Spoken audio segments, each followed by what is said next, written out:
Magandang umaga, Philippine Air Force. Narito ang magiging lagay at taya ng panahon ngayong linggo at sa mga susunod na araw. Sa kasalukuyan, wala naman na tayong minomonitor na anumang bagyo sa loob ng Philippine Area of Responsibility. Ang weather system na iiral at makakaapekto sa ating bansa ay ang southwest monsoon o hanging habagat, partikular na yan dito sa kanlurang bahagi ng Luzon.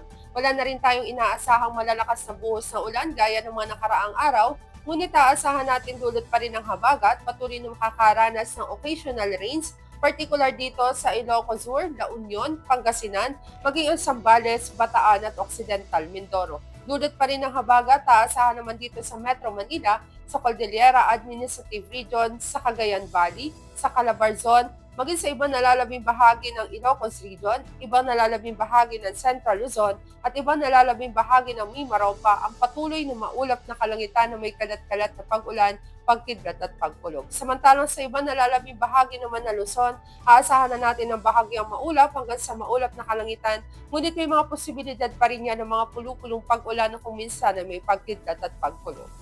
Dito naman sa Kabisayan at Mindanao, magiging lagay at taya ng panahon ngayong araw. Aasahan natin ng generally fair weather, bahagyang maulap hanggang sa maulap na kalangitan, ngunit di natin inaalis sa mga posibilidad ng mga pulupulong pag-ulan na kung minsan ay may pagkidlat at pagkulog.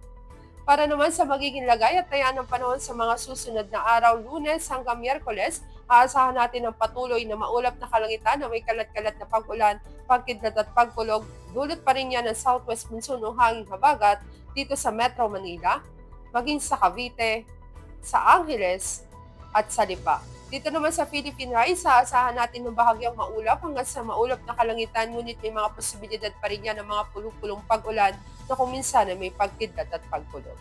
Dito naman sa Puerto Princesa, maging sa Kalayaan Island, dulot pa rin ng habagat, aasahan din natin Lunes hanggang Miyerkules ang patuloy na maulap na kalangitan na may kalat-kalat na pag-ulan, pagkidlat at pagkulog. Dito naman sa Lapu-Lapu, maging sa Davao at sa Zamboanga, asahan naman natin ng bahagyang maulap hanggang sa maulap na kalangitan, ngunit di natin inaalis sa mga posibilidad ng mga pulupulong pag-ulan na kuminsan na may pagkidlat at pagkulog. Para naman sa ating astronomical information, ang araw ay sumikat kaninang 0538 at asahan natin lulubog sa ganap na 1827. Para naman sa ating moon illumination, meron tayong 8% increasing. At yan ang latest update natin sa weather. Para manatiling updated sa lagay at taya ng panahon, ipollow lamang ang Air Force Weather Center sa aming mga social media accounts. Sa ngalan ng aming commanding officer na si Colonel Alvin John Pugador, Philippine Air Force General Staff Corps, I'm Sergeant Jessa C. Cuenca, Weather Forecaster ng Air Force Weather Center.